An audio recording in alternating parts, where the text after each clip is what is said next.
السلام عليكم ورحمة الله وبركاته. النحو الواலி المرحلة الثانوية الجزء الثاني. النحو الواலி கிதாபில் இரண்டாம் நிலையான இதில் பகுதி 2 கண்டு கொண்டிருக்கின்றோம். அல்ஹம்துலில்லாஹ், இதுவரை 123 பாடங்கள் முடிந்து இன்ஷா அல்லாஹ் இந்த 124வது பாடத்தை நாம் துவங்க உள்ளோம். வாருங்கள், இதை முழுமையாக கண்டு இது முழு பயனையும் அடைய அல்லாஹு தாலா நம் அனைவருக்கும் தௌஃபீக் செய்வானாக. ஆமீன். இந்த சேவைகள் எவ்வித தொய்வின்றி தொடர்ந்து நடைபெறுவதற்காக துஆ செய்யுங்கள். இன்னும் ஆதரவு தாருங்கள். நன்மையில் ஒன்று சேர்வோம், முந்திக் கொள்வோம்.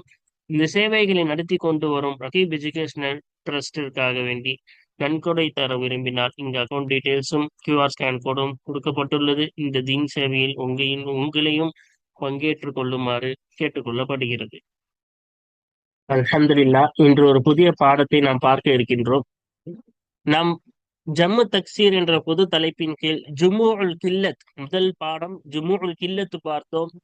அது எவ்வாறு வரும், 5 வசன்கள் என அனைத்தையும், அது எப்பொழுது எந்த மாதிரி கொண்டு வர வேண்டும் என்று அனைத்தையும் நாம் தெளிவாக பார்த்து விட்டோம். ஜுமுஉல் கில்லத் என்றால் 3 - 10 எண்ணிக்கைக்குள் இருக்கக்கூடிய விஷயங்களை அறிவிக்கக்கூடிய பன்மைகளுக்கு ஜுமுஉல் கில்லத் என்பார்கள். ஜுமுஉல் கஸ்ரத் என்றால் என்ன என்று அங்கே கூறிவிட்டார்கள். அதற்கும் மேலேயும் அது அடைவழித்துக் கொள்ளும், உள்ளடக்கி கொள்ளும். அதுதான் 10 தானே, 10 வரை ஜுமுவுக்கு இல்லை. அந்த 10க்கும் மேலேயும் என்ன செய்யும், உள்ளடக்கி கொள்ளும். அதுதான் ஜுமுஉல் கஸ்ரத், அதிகத்தை அறிவிக்கக்கூடிய பன்மைகள். அந்த பன்மைகளை பற்றிதான் நாம் அந்த வசன்கள் என்ன என்ன என்பதுதான் நான் பார்க்க இருக்கின்றோம். முன்னாடியே நாம் சொன்னதை போல் இது ஒரு சட்டமாக சொல்ல முடியாது. ஜம்மு ஜம்உ தக்சீர் என்று பொதுவாக எடுத்துக்கொண்டாலே அது ஒவ்வொரு வார்த்தைக்கும் ஒவ்வொரு விதமாக தான் வரும். அதை நாம் கிதாப்களில் பார்க்கும் பொழுதும் அகராதியில் தேடும் பொழுதும் ஒவ்வொன்றுக்கும் எவ்வாறு வரும் என்று நாம் தெரிந்து கொள்ள முடியும். அதிலேயும் கஷ்டப்பட்டு சில சட்டங்களை சொல்ல வேண்டும் என்றால் பெரும்பாலும் இது இவ்வாறு தான் வரும் என்று ஒரு பெரும்பான்மையை கவனித்து சில சட்டங்களை நம்மளுக்காக இமாம் அவர்கள் 2 இமாம்களும் சேர்ந்து நம்மளுக்கு இங்கே வழங்கியுள்ளார்கள். வாருங்கள், இது அனைத்தும் சமாய் தான், இந்த சில கியாசிகளை தவிர. அதுதான் நம்ம என்ன செய்ய போகின்றோம், இதில் நாம் பார்க்க இருக்கின்றோம். சரியா? அப்ப பாருங்க, முன்னாடி என்ன சொல்றாங்கன்னு பாருங்க. ஜுமுஉல் க இரண்டாவது பாடம் ஜுமுஉல் கஸ்ரத்தி, அதிகத்தை அறிவிக்கக்கூடிய பன்மைகள். சரியா? அதுல பாருங்க, அல் அம்சிலத்து, உதாரணங்கள். இப்ப உதாரணங்கள் என்ன சொல்றாங்க, மொத்தம் நம்மளுக்கு 4 விஷயத்தை இங்க சொல்றாங்க. என்னவென்றால் 4 விஷயம் மட்டும்தான், இன்னும் அதிகமாக இருக்கின்றன. அதை நாம் காயிதாக்களிலே நமக்கு சொல்லி தருகிறார்கள். பஹஸில் 4 வசன் தான் நாம் பார்க்க இருக்கின்றோம். ஏனென்றால் இதுதான் பெரும்பாலும் சட்டமாக நாம் படித்து நாம் தெரிந்து கொள்ள வேண்டிய 4 விஷயங்கள். சரியா? வாருங்கள், அந்த 4 விஷயங்கள் இந்த 4 தான். முதலாவது நாம் தெரிந்து கொள்ள வேண்டியது ஹம்ரா உ, சிவப்பு.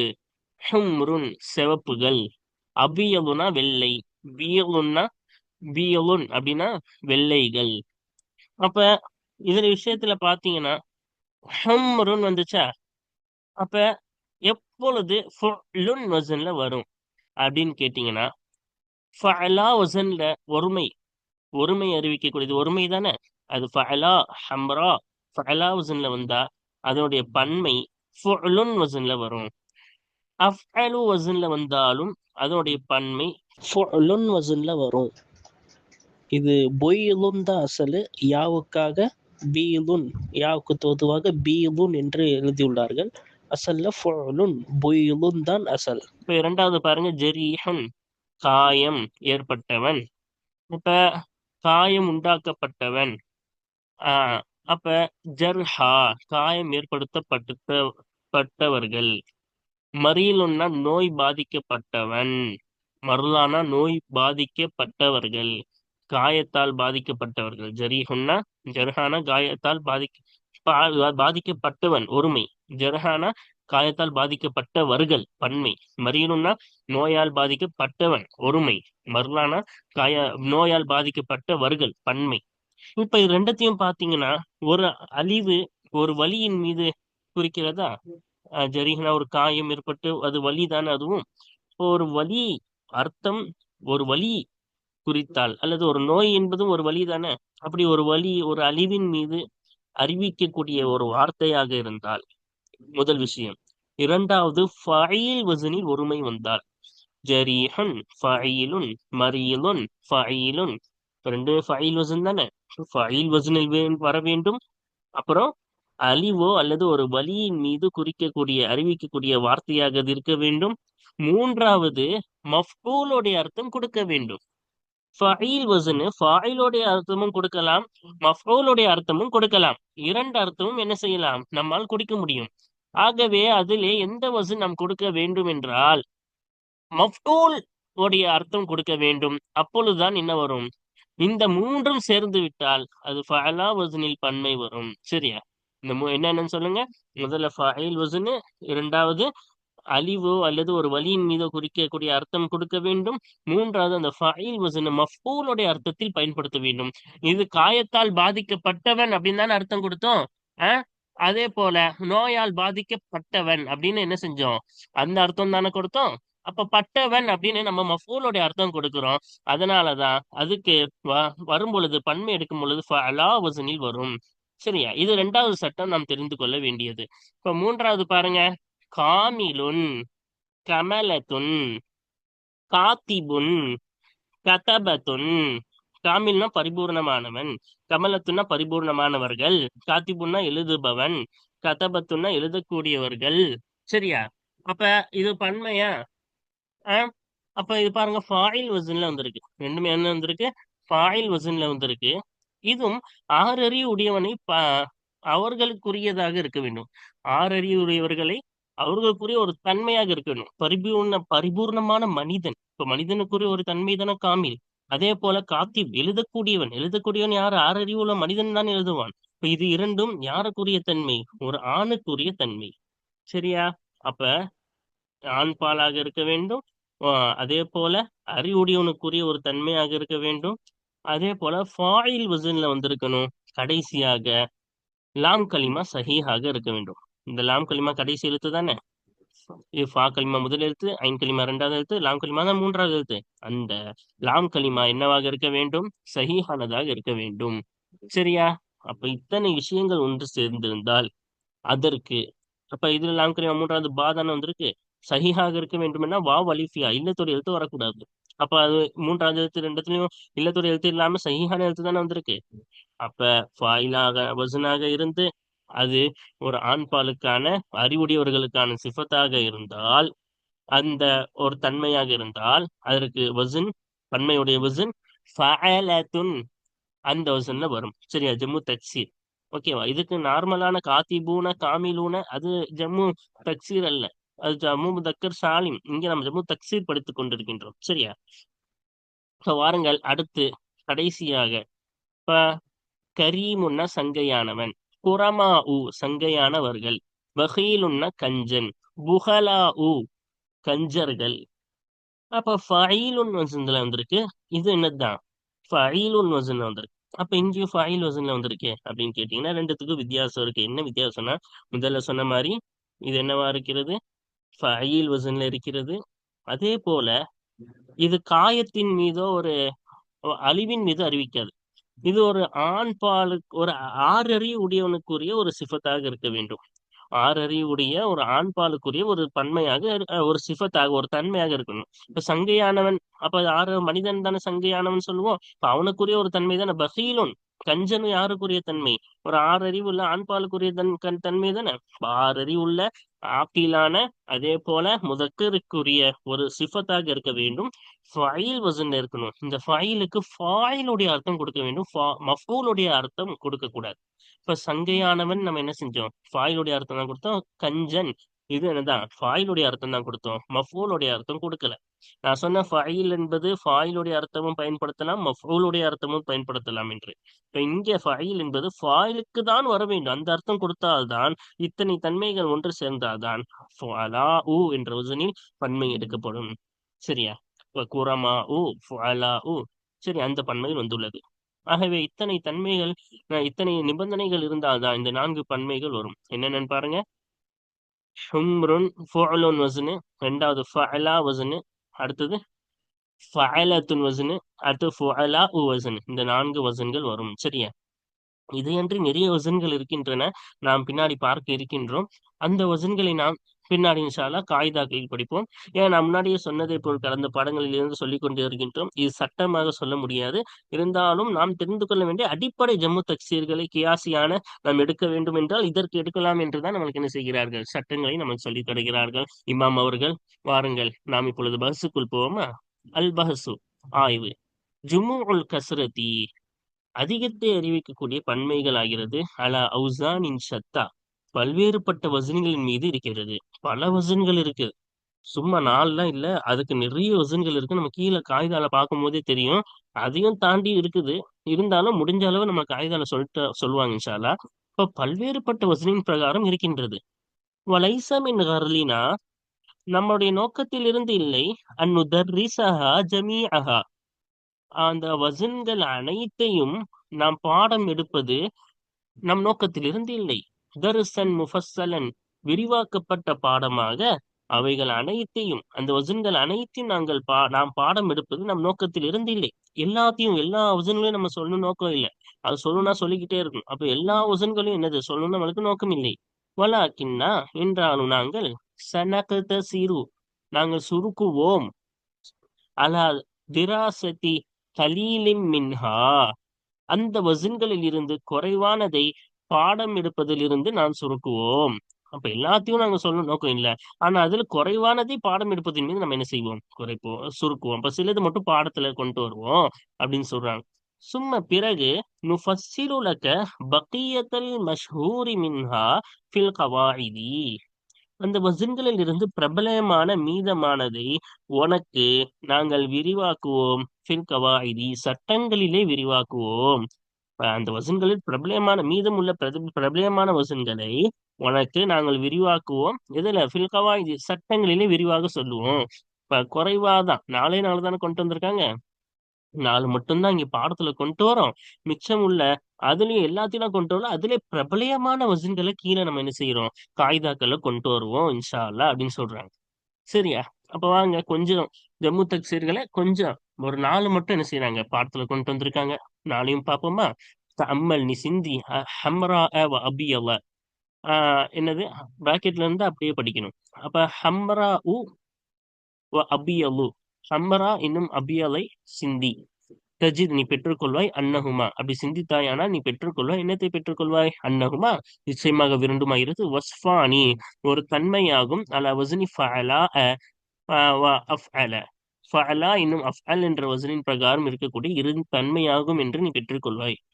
இதுவும் ஒரு சிவப்பு என்பது ஒரு தன்மை தானே. சிவப்பு ரோஜா, சிவப்பு புத்தகம். அபியல் என்பதும் தன்மை தானே.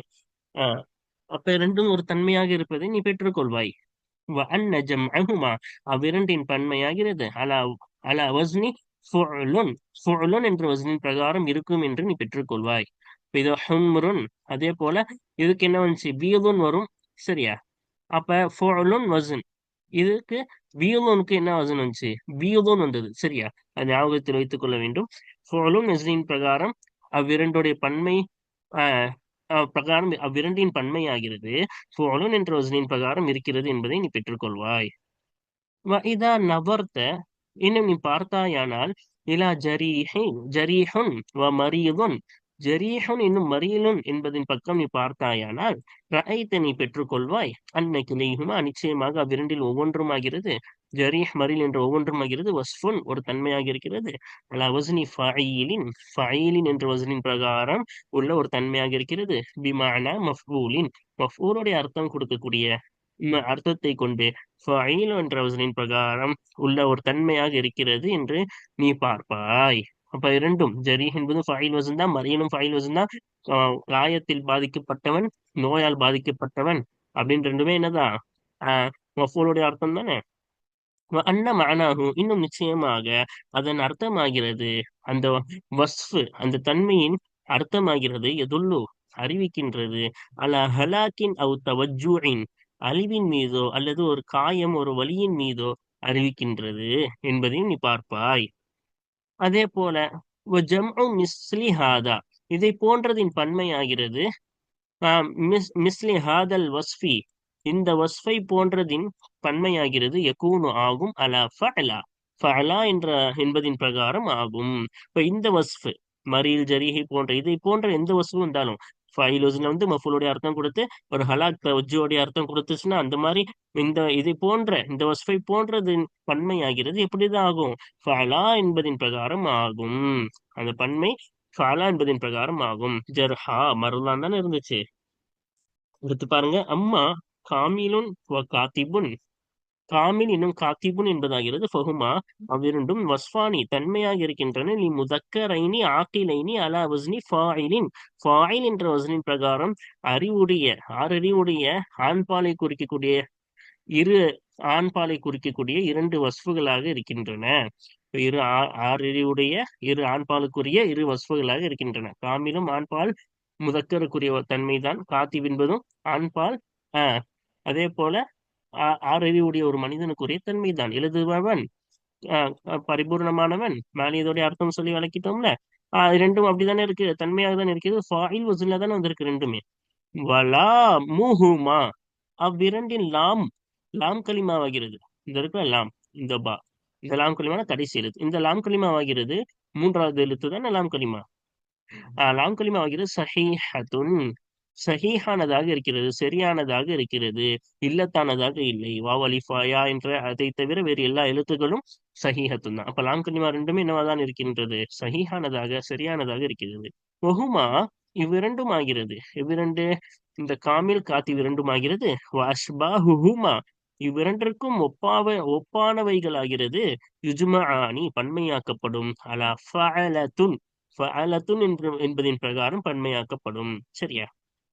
இப்ப மேல ஃபஅலத்துன், கமலத்துன், கதபத்துன் இதே போல எத்தனை வந்தாலும் அதுக்கு என்னதான் ஃபஅலத்துன் என்ற வசனின் பிரகாரம் பன்மையாக்கப்படும்.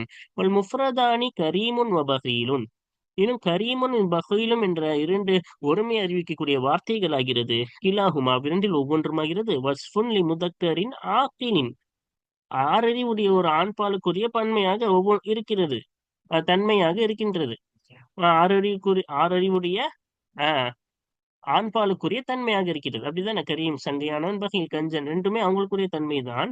அலா வஸ்னி ஃபாயிலின் பிமானா ஃபாயிலின், ஃபாயில் என்ற அர்த்தம் கொடுக்கக்கூடிய ஃபாயில் என்ற வஸ்னின் பிரகாரம் ஆறறிவுடைய ஆண்பாலுக்குரிய தன்மையாக இருக்கின்றது. கரீம் என்பதும் ஃபாயிலுடைய சங்கையானவன் அப்படின்னு தானே சொன்னோம். பகீல் கஞ்சன் அப்படின்னு ஃபாயிலுடைய அர்த்தம் தானே கொடுத்தோம். அப்ப ஃபாயிலுடைய அர்த்தம் கொடுக்கிறது. அதே போல ஆக்கிலான முதக்கருக்குரிய வஸ்ஃபாக தான் இருக்கிறது. லா முஹுமா அவ்விரண்டின் லாம் கலிமாவாகிறது. இந்த மீன் தான் மூன்றாவது எழுத்து. காஃப் ரா மீம். இப்ப மீம் தான் மூன்றாவது எழுத்து. பா ஹா லாம். இப்ப மூன்றாவது தான் லாம் கலிமா. அப்ப இந்த லாம் கலிமா ரெண்டுமா எப்படி இருக்கிறது? சஹீஹத்துன் அவ்விரண்டின் லாம் கலிமாவாகிறது. சஹீஹத்துன் சரியானதாக இருக்கிறது, இல்லத்தானதாக இல்லாமல் சிஹத்தானதாக இருக்கின்றன. வலைச பிஹிமா அவ்விரண்டை கொண்டு இல்லை. தல்ஈஃபுன், தல்ஈஃபில் இரட்டிப்பாக்குதல் இல்லை. அதாவது ஷத்து வந்தால் இரட்டிப்பாக்குதல். இங்க எதுவுமே ஷத்தே வரல. இல்ல ரெண்டு வார்த்தைகளும் என்ன இல்லை? ஷத்து இல்லை. அவ்விரண்டு வார்த்தைகளை கொண்டும் என்ன இல்லை? ரெண்டு வஸ்ஃபுகளை கொண்டும் இந்த ரெண்டு முஃப்ரத் இருக்குல்ல, இந்த ரெண்டு முஃப்ரதுகளை கொண்டும் இல்லை. தல்ஈஃபுன் இரட்டிப்பாக்குதல் இல்லை. வகுல்லு வஸ்ஃபின் ஒவ்வொரு வஸ்ஃபாகிறது. ஜமஅ ஒன்று சேர்த்த, ஹாதிஹி ஷுரூத இந்த நிபந்தனைகளை ஒன்று சேர்த்த ஒவ்வொரு தன்மையாகிறது. யுஜ்மஉ அலா ஃபுஅலா, ஃபுஅலா என்ற என்பதின் பிரகாரம் பன்மையாக்கப்படும். இப்ப இந்த நிபந்தனைகளை ஒன்று சேர்த்த ஒவ்வொரு வஸ்ஃபும் ஆகிறது. யுஜ்மஉ பன்மையாக்கப்படும். அலா ஃபுஅலா என்ற வசனின் பிரகாரம் பன்மையாக்கப்படும். இப்ப என்னன்னு பாருங்க. ஃபைல் வசன்ல வரணும், ஃபைலுடைய அர்த்தம் கொடுக்கணும், முதக்கர் ஆக்கிலுக்குரிய வஸ்ஃபா இருக்கணும். அவ்விரண்டை கொண்டு தல்ஈஃப் இருக்கக்கூடியது, அதாவது ஷத் இருக்கக்கூடாது. இன்னும் அந்த ஒவ்வொரு வஸ்ஃபும் இந்த அனைத்து விஷயங்களும் லாம் கலிமா சஹீஹத்தா இருக்கணும். அடுத்தது ஷத்து வரக்கூடாது. எல்லாமே சேர்த்த, அதான் இந்த நிபந்தனைகளை ஜமஅ ஹாதிஹி ஷுரூத இந்த நிபந்தனைகளை ஒன்று சேர்த்த ஒவ்வொரு வஸ்ஃபும் யுஜ்மஉ அலா ஃபுஅலா, ஃபுஅலா என்பதின் பிரகாரம் பன்மையாக்கப்படும். சரியா? அதுக்கு அப்ப வாருங்கள், அது படிச்சாச்சா? நான்குக்குரிய சட்டங்களை மட்டும் பார்ப்போம். அதுக்கப்புறம் பாருங்க பின்னாடி இவ்வளவு இருக்கு. அதோடைய தெளிவுகளை நாம் அடுத்த பாடங்களில் காண்போம். இந்த நான்குக்குரிய விஷயங்களை மட்டும் நாம் கவாயிதிலே படிப்போம். அது கவாயிது சட்டங்கள். 167வது சட்டம் ஜம்உல் கஸ்ரத்தி, அதிகத்தை ஜம்உல் கஸ்ரத்தை அரபியில் மனப்பாடம் செய்து கொள்ளுங்கள். மூன்றுக்கு மேலாக எத்தனை வந்தாலும், எத்தனை நபர்களை குறித்தாலும் அது ஜம்உல் கஸ்ரத் தான். 10 வரை தான் குறிக்கும் என்றால் ஜம்முல் கில்லத். மூன்றுக்கு மேல எத்தனை பேரை அது குறித்தாலும், பல எண்ணிக்கைகளை குறித்தால் அது ஜம்முல் கஸ்ரத். அப்ப ஜம்முல் கஸ்ரத் என்பது எதுல் அறிவிக்கும் அலா சலாசத்தின் இலா கைரி நிகாயத்தின், மூன்று மீது, இலா கைரி நிகாயத்தின் எல்லை இல்லாத வரை, இலா கைரி நிஹாயத்தினா எல்லையற்றதின் வரை, மூன்று மூன்றிலிருந்து எல்லையற்றதின் வரை அதன் மீது அறிவிக்கும். சரியா? அப்ப மூன்றிலிருந்து எத்தனை வேணா, எல்லையே இல்ல அதுக்கு, எத்தனை வேணா என்ன செய்யும், அது அறிவிக்கும். சரியா? அதன் மீது அறிவிக்கும். நூத்தி இரு 68வது சட்டம் பாருங்க. அவுசானு ஜுமூஇல் கஸ்ரதி, கஸ்ரத்துடைய பன்மைகளின் வசன்கள் ஆகிறது. ஜம்உ கஸ்ரத்துகளின் வசன்கள் ஆகிறது. அரபியிலே மனப்பாடம் பண்ணிக்கோங்க. சரியா? கசீரத்துன் அதிகமாக இருக்கின்றது. வமின்ஹா அது அவைகளில் அந்த வசன்களில் இருந்து இருக்கிறது. மாயத்தி பின்வரும் ஒன்று இருக்கின்றது. அம்சா முதலாவது ஃபுஅலுன். ஃபுஅலுன் வசன். வயத்தரிது இது அதிகமாக வரும். ஃபி குல்லி வஸ்ஃபின் அலா அஃஅல அவ் ஃபஅலா. அஃஅலா அல்லது ஃபஅலா என்ற வசனின் பிரகாரம் வந்துள்ள ஒவ்வொரு வஸ்ஃபிலேயும் அதிகமாக வரும். பாருங்க, எல்லாத்துலயும் எத்தரிது தான் வந்திருக்கு, அதிகமாக வரும். இப்படிதான் வரும்னு இல்ல, பெரும்பாலும் இப்படிதான் வரும்னு சொல்ல முடியுமே தவிர உடனே நம்ம முடிவு பண்ணிட முடியாது அஃபலனாவே ஃபோலும் தான் வரும்னு. பெரும்பாலும் இப்படி வரும், அதை ஞாபகம் வச்சுக்கணும். ஏன்னா சில இடத்துல அஃபல வந்து அதுக்கு வேற மாதிரி கூட வசன் வரலாம். அப்ப நம்ம படிச்சதுக்கு வேற மாதிரி வந்திருக்கேன்னு நம்ம யோசிக்க கூடாது. பெரும்பாலும் நீங்க காணும் பொழுது எத்தரிவு அதிகமாக இப்படி வரும். சரி, அதை ஞாபகம் வச்சுக்கணும். சரி அப்பா, இரண்டாவது பாருங்க. ஃபஅலா ويترد في كل وصف على فعيل بمعنى مفعول دال على هلاك أو توجع. அழிவு அல்லது வலியின் மீது அறிவிக்கக்கூடிய மஃபூலுடைய அர்த்தத்தை கொண்டுள்ள ஃபயில் என்ற வசனின் பிரகாரம் வந்துள்ள ஒவ்வொரு வஸ்ஃபிலேயும் அதிகமாக ஃபாலா என்று வரும். சரியா? ஃபாலா என்பது அதிகமா இதுல வரும், மஃபூல் அர்த்தம் கொடுக்கணும். ஃபயில் வசன்ல வந்து மஃபூல் அர்த்தம் கொடுக்கணும். அதோடைய அர்த்தம் அழிவு அல்லது வலியின் மீது குறிக்கணும். ஜீம் பாருங்க. ஃபஅலத்துன் ويكون جمعا لوصف مذكر عاقل على وزن فاعل صحيح اللام. லாம் கலிமா சஹீஹாக இருக்கக்கூடிய ஃபாயிலுடைய வசனின் பிரகாரம் வந்துள்ள ஒவ்வொரு ஆறறிவுடைய ஆண்பாலுக்குரிய தன்மைக்கு பன்மையாக ஃபஅலத்துன் ஆகும். அப்ப ஆண்பாலை அறிவிக்கக்கூடிய ஒரு தன்மைக்கு பன்மையாக ஒரு தன்மை ஆண்பாலையாக முதக்கராக இருக்க வேண்டும், ஆக்கிலாக அந்த தன்மை இருக்க வேண்டும், ஃபாயில் வசனில் இருக்க வேண்டும். அந்த ஃபாயில் வசன லாம் கலிமா சஹீஹாக இருக்க வேண்டும். தன்னை நிபந்தனைகளை உள்ளடக்கி இருந்தால் அதுக்கு ஃபஅலத்துன் என்ற வசன் பன்மையாக ஆகும். அடுத்து பாருங்க, தால் ஃபுஅலா. ஃபுஅலா வயத்தரிது ஃபி வஸ்ஃபின் لمذكر عاقل على فعيل بمعنى فاعل مفيد للمدح أو الذم غير مضاعف ولا معتل اللام. லாம் கலிமா இல்ல தாக்கப்படாத, லாம் கலிமால அலிஃபோ வாவோ யாவோ இல்லாத. சரியா? லாம் கலிமா இல்ல தாக்கப்படாத, முலாஃப் ஆக்கப்படாத, அது சத்து ரெண்டு எழுத்து சேர்த்து சத்துடன் எழுதப்படாத, இழிவுக்குரிய அல்லது புகழுக்குரிய புகழையோ அல்லது இழிவையோ பயன் தரக்கூடிய ஃபாயில் என்ற அர்த்தத்தை கொண்டு ஃபயில் என்ற வசனின் பிரகாரம் ஆக்கில் ஆறறிவுடைய ஆண்பாலுக்குரிய ஒரு வஸ்ஃபிலே இந்த ஃபுஅலா என்பது அதிகமாக ஆகும். அப்ப என்னென்ன சேர்த்து பாருங்க. ஒரு தன்மையாக இருக்கணும், அந்த தன்மை ஒரு ஆண்பால் முதக்கருக்கு ஆக்கிலுக்குரிய ஒரு தன்மையா இருக்கணும். அந்த தன்மை எந்த வசன்ல வந்திருக்கணும்? ஃபயில் வசன்ல, ஃபாயிலுடைய அர்த்தம் கொடுக்கக்கூடிய ஃபயில் வசன்ல வந்திருக்கணும். இன்னும் அது மதஹையோ தம்மையோ பலன் தரணும். இது நம்மளுக்கு பஹஸ்ல நம்மளுக்கு கொண்டு வரல, இங்கதான் நம்மளுக்கு கொண்டு வந்திருக்காங்க.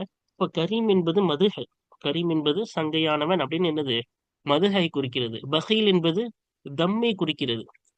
கஞ்சன் அப்படின்னு என்ன செய்யுது, தம்மை குறிக்கிறது. இப்ப புகழையோ அல்லது இகழையோ பலன் தரணும். அப்ப கரீம் சங்கையானவென்று ஒரு புகழை தருகிறது, பஹீல் என்பது தன்மை இழிவை பலன் தருகிறது. அப்ப புகழையோ அல்லது இகழையோ பலன் தரக்கூடியதா இருக்கணும். முலாஃபா இருக்கக்கூடாது. நடுவுல ஷத்து போட்டு எழுதுவாங்களா, கர்ற அந்த மாதிரி ஷத்து வச்சு எழுதுற மாதிரி வரக்கூடாது. அதே போல லாம் கலிமா இல்ல தாக்கப்பட்டதா இருக்கக்கூடாது. இத்தனை தன்மைகள் இருந்தால் ஃபுஅலா என்ற வசனின் பிரகாரம் வரும் என்பதை நாம் தெரிந்து கொள்ள வேண்டும். பாருங்கள், இதற்கு பிறகு ஒரு 169வது சட்டம், இது தனி பாடமாக பல விஷயங்கள் ஜுமூஉல் கஸ்ரத்தை பற்றி நம்ம சொல்கிறார்கள். நாம் தொடர்ந்து அடுத்த பாடங்களை தொடர்ந்து காண்போம். வாஹிர் தஅவானா அல்ஹம்துலில்லாஹி ரப்பில் ஆலமீன். அஸ்ஸலாமு அலைக்கும் வரஹ்மத்துல்லாஹி வபரகாத்துஹு.